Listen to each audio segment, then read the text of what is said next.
Just installed your Ring Battery Doorbell Pro? Now it's time to bring it to life with the Ring app.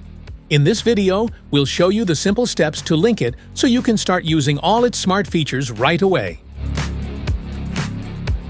Go to the App Store or Play Store and download the Ring app.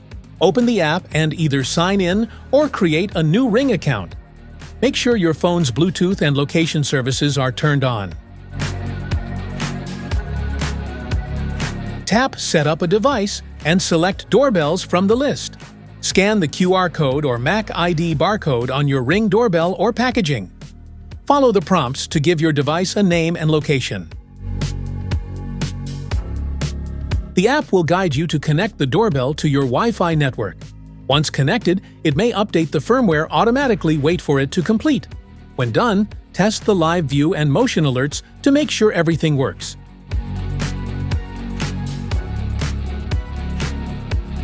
That's all it takes to set up your Ring Battery Doorbell Pro. Thanks for watching, and if this video helped you out, don't forget to like and subscribe for more helpful tips.